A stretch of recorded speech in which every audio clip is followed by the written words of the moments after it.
अमेरिकी president Trump की एक बार फिर से कोशिश बुरी तरीके से नाकामयाब हो चुकी है और इस बार ऐसी नाकामयाबी मिली है कि भारत के दोस्त रूस ने अमेरिका में जाकर उनका ही प्रोटोकॉल तोड़ दिया। दरअसल 15 अगस्त 2025 को जब इधर भारत में आज़ादी का जश्न मनाया जा रहा था, तो वहीं दूसरी ओर अमेरिकी राष्ट्रपति ट्रंप ने रूस के प्रेसिडेंट व्लादिमीर पुतिन को अपने यहां बुलाया था, जहां खबरों के द्वारा बताया जा रहा है कि लगभग पुतिन और ट्रंप के बीच 3 घंटे की लंबी बातचीत हुई। लेकिन नतीजा क्या हुआ कि ट्रंप ने जो सोचा था कि रूस समझौता करेगा, यूक्रेन से युद्ध नहीं लड़ेगा, उनकी यह तरकीब नाकामयाब हुई और उल्टा वह खुद रूस के पक्ष में आ गए। और ट्रंप खुद खुलकर कह रहे हैं कि उन्होंने रूस के साथ कोई भी डील फाइनलाइज नहीं कर पाई, बल्कि उसके लिए इन्होंने खुद यूक्रेन के जेलेंस्की को ही दोषी ठहरा दिया है। इससे भी ज्यादा कमाल की बात यह है कि खबर आ रही है जिसमें बताया जा रहा है कि पुतिन ने तो अमेरिका में जाकर प्रोटोकॉल ही तोड़ दिया। लेकिन सवाल यह है कि आखिरकार किस मामले में प्रोटोकॉल तोड़ा गया है और क्या यह प्रोटोकॉल का भारत के लिए तोड़ा गया है या फिर इसके पीछे का माजरा कुछ और ही है। और इससे भी बड़ी बात कि अमेरिका में ट्रंप पुतिन की मुलाकात भारत के लिए क्या मायने रखती है, क्योंकि अमेरिका टैरिफ बम से नुकसान पहुंचाने की धमकी दे रहा है। तो चलिए इसे समझते हैं। लेकिन आगे बढ़ने से पहले इस वीडियो को लाइक करके चैनल को सब्सक्राइब जरूर कर लीजिए, क्योंकि आपके लिए तो 1 सेकंड का काम है, लेकिन इससे हमारी काफी बड़ी मदद होती है। दरअसल देखा जाए तो इस बात में दो राय नहीं है कि यूक्रेन के साथ रूस का जो युद्ध अभी तक समाप्त नहीं हुआ है, इसे भड़काने का काम किसी और ने नहीं बल्कि अमेरिका ने ही किया है। क्योंकि अगर वह पीठ पीछे धकाधक हथियारों की सप्लाई यूक्रेन को ना करता, तो जाहिर सी बात है कि यूक्रेन के साथ रूस का ना तो इतना युद्ध भड़कता और ना ही इतने मासूम लोगों की जान जाती।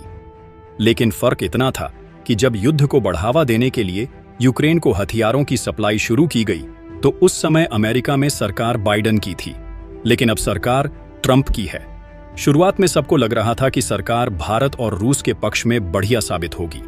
फिलहाल जैसी उम्मीद थी, शुरुआत में अमेरिका की तरफ से ऐसे संकेत भी मिले, जहां सबसे पहले तो जब ट्रंप और जेलेंस्की के बीच मीटिंग के दौरान विवाद हुआ, तो उसके बाद अमेरिकन यूक्रेन को दी जाने वाली सभी मिलिट्री हेल्प को रोक दिया था। लेकिन कुछ ही दिनों बाद पता नहीं ट्रंप के मन में ऐसा क्या बस गया कि उन्हें इस बात का खतरा सताने लगा कि अगर युद्ध रुक गया तो भारत और रूस की दोस्ती और भी ज्यादा मजबूत होगी और यही देश अमेरिका पर भारी पड़ जाएंगे। इसलिए इन्होंने अपने देश की अर्थव्यवस्था को बचाने की होड़ में टैरिफ लगाने की शुरुआत किया और भारत, रूस, चीन जैसे तमाम ब्रिक्स के देशों को इमीडिएटली टारगेट करते हुए और भी देश को निशाने पर लिया गया था कि उन देशों को अमेरिकी मार्केट से नुकसान पहुंचाया जा सके। फिलहाल ट्रंप ने अपना यह अचानक ऐसा फैसला इसलिए दिया था क्योंकि उन्हें इस बात की भनक लग गई थी कि भारत, रूस, चीन, ब्राजील और साउथ अफ्रीका जैसे देश मिलकर ब्रिक्स जैसा नया पेमेंट सिस्टम लाने की कोशिश कर रहे हैं, जो कि अमेरिकी डॉलर और स्विफ्ट पेमेंट का वर्चस्व समाप्त कर सकता है।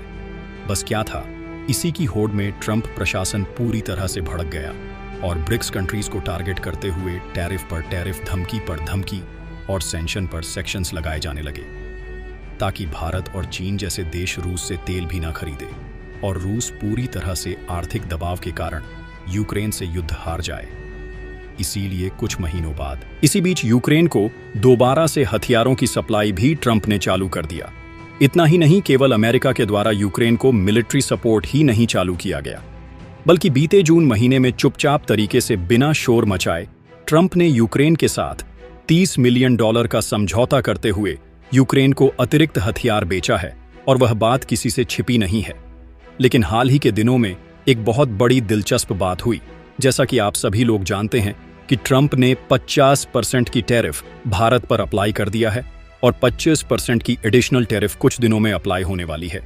यही नहीं, बल्कि ब्राजील पर 50% टैरिफ और कारण सिर्फ इतना ही, भारत और ब्राजील रूस के साथ सामान खरीदने और बेचते हैं।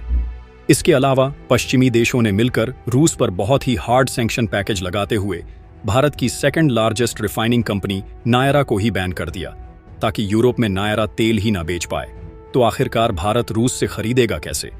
लेकिन भारत ने अलग अलग देश की मार्केट तलाश कर इसका भी सॉल्यूशन निकाल लिया।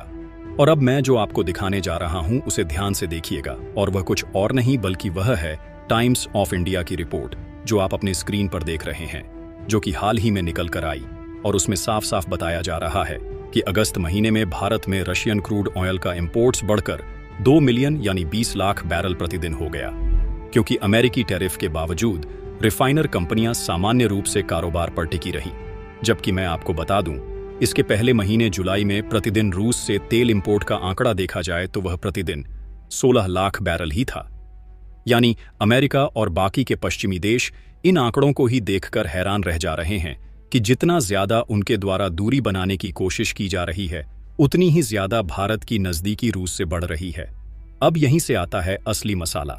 जब ट्रंप की सारी रणनीतियां फेल हो गई तो उन्होंने हाल ही में यह फैसला लिया कि हम पुतिन को अपने देश में बुलाकर डायरेक्टली उनसे बात करेंगे, और ठीक वैसा ही उन्होंने किया। और 15 अगस्त के दिन जब इधर भारत में आजादी का जश्न मनाया जा रहा था, तो उधर रूस के प्रेसिडेंट ट्रंप अमेरिकी स्टेट अलास्का में पहुंचते हैं, जहां पर ट्रंप से पुतिन की मुलाकात होती है और लगभग 3 घंटे की लंबी बातचीत चलती है, जिसमें अमेरिका का अहम सवाल था कि आखिरकार रूस युद्ध समाप्त क्यों नहीं करता। लेकिन रूस ने अपनी कूटनीति का इस्तेमाल करते हुए ऐसी सच्चाई ट्रंप के सामने रखी कि अंत में वह भी हार मान गए, और उन्होंने सीधा इस बात का खुलासा कर दिया कि लंबी बातचीत के बावजूद भी यूक्रेन युद्ध से जुड़ा कोई भी फैसला उनके द्वारा रूस के साथ नहीं किया जा सका। और मुख्य रिपोर्ट तो यह आ रही है कि पुतिन ने अमेरिका में जाकर प्रोटोकॉल ही तोड़ दिया। दरअसल 2018 के बाद पहली यूनाइटेड प्रेस कॉन्फ्रेंस हुई। इस दौरान पुतिन ने शुरुआत में ही प्रोटोकॉल तोड़ दिया और खुद सबसे पहले माइक संभाल लिया। इसका मकसद साफ था, पूरी बातचीत पुतिन की शर्तों और उनके तरीके से शुरू हो। पुतिन ने प्रेस कॉन्फ्रेंस में अमेरिका और रूस के रिश्तों को पड़ोसी जैसा बताते हुए इतिहास और भूगोल का जिक्र किया।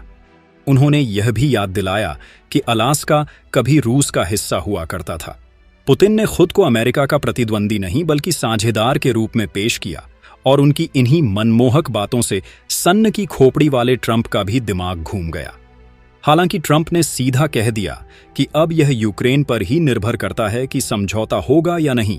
फिलहाल अगर ट्रंप पुतिन की बातचीत से तनाव कम होता है तो भारत पर दबाव घट सकता है और भारत को कूटनीतिक फायदा मिलेगा, यानी दोनों देशों के बीच बैलेंस बनाकर फायदा उठाया जा सकता है।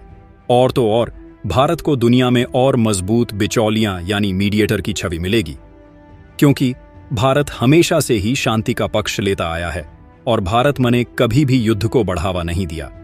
बाकी आप लोगों का क्या सोचना है कि पुतिन को ट्रंप के साथ दोस्ती बढ़ानी चाहिए और इसका फायदा हो सकता है या नहीं?